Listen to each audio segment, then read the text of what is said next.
Students, आज हम लोगों का टॉपिक जो है वो है सीपी का मान सीबी से ग्रेटर क्यों होता है। ठीक है, तो जैसे कि हम लोग पहले से भी जानते हैं सीपी क्या है और सीबी क्या है। फिर से हम चर्चा कर देते हैं।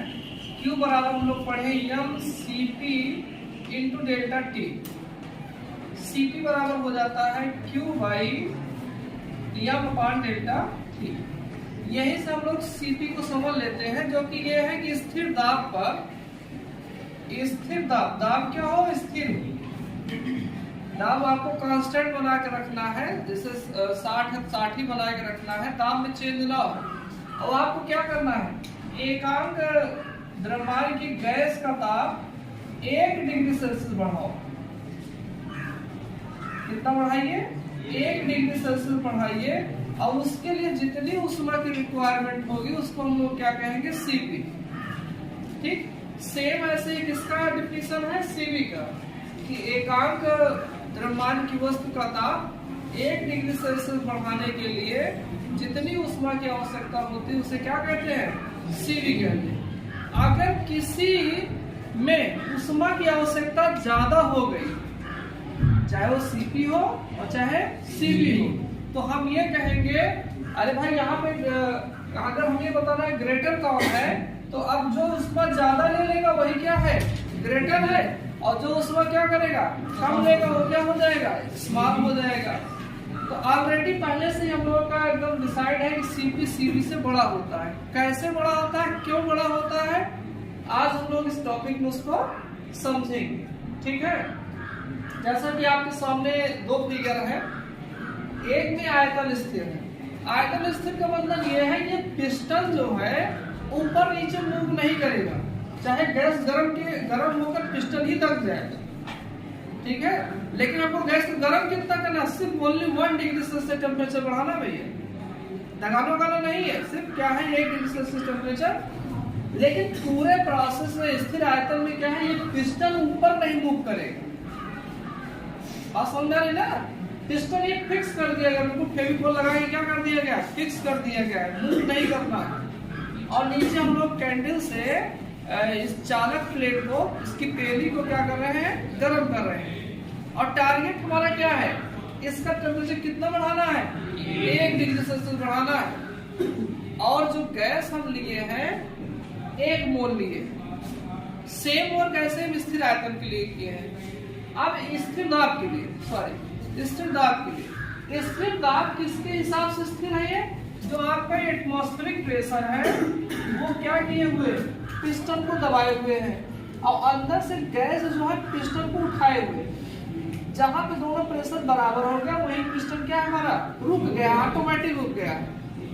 अब अगर एटमॉस्फेरिक प्रेशर बढ़ता है तो गैस और दब जाएगी, और यह गैस के अंदर गर्मी पैदा होती है और वो धक्का देता है, तो पिस्टन को क्या करेगा, और धक्का दे देगा।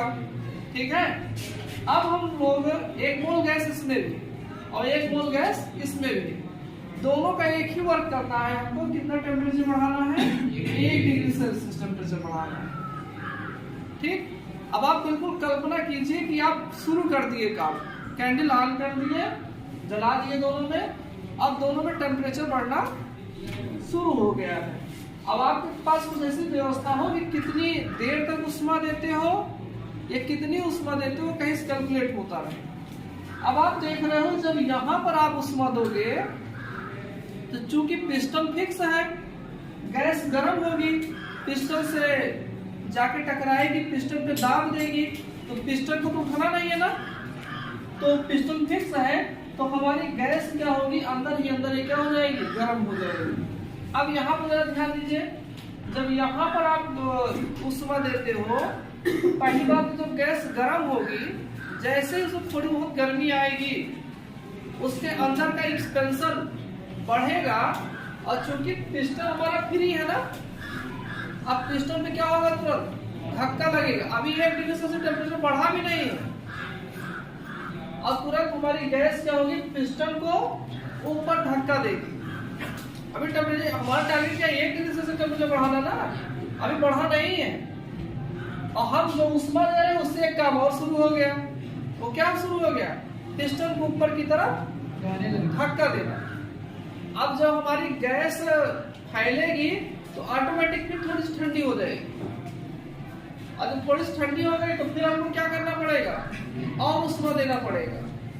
इस तरीके से 1 डिग्री सेल्सियस टेम्परेचर मेंटेन करने के लिए अगर आप भी सही से कल्पना कर पा रहे हो या अच्छे से इमेजिन कर पा रहे हो, आपको ये लग रहा हो हम खुद ही ऑब्जर्वेशन कर रहे हैं, तो आपको ये बिल्कुल फील हो गया होगा कि हमारा जो ये यहाँ पर जो ऊष्मा है इसकी अपेक्षा ज्यादा देना पड़ेगा, क्योंकि ये पिस्टन मूवेबल है, ये ऊपर मूव कर सकता है, और ये बिल्कुल क्या है, फिक्स है।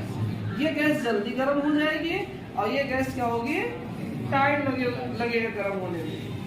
1 डिग्री सेल्सियस टेम्परेचर बढ़ने में क्या लगेगा, टाइम लगेगा, और जब टाइम ज्यादा लग रहा है तो इसका मतलब कंजम्पशन किसका ज्यादा हो रहा है, हीट का ना, ठीक, हीट ज्यादा कंज्यूम करेगा।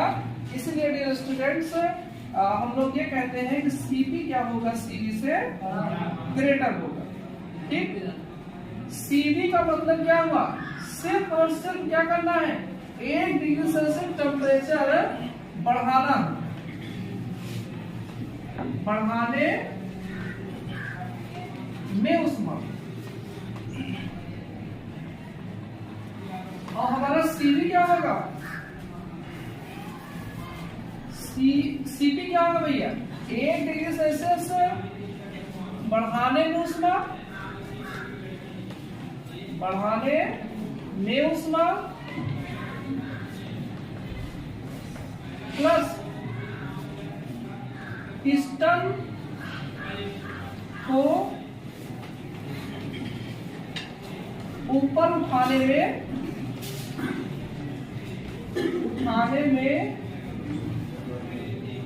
गैस द्वारा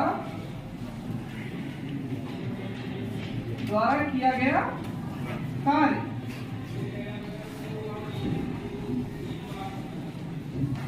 Cp में उसी ऊष्मा से दो चीज हो रहा है। पहली बात तो क्या है, 1 डिग्री सेल्सियस टेम्परेचर बढ़ाने में ऊष्मा, और दूसरा क्या है, पिस्टन को ऊपर उठाने में गैस द्वारा किया गया कार्य। ऊष्मा का वेस्टेज जो दो जगह हो रहा है, और इसीलिए Cp का मान Cv से क्या होता है, अधिक होता है।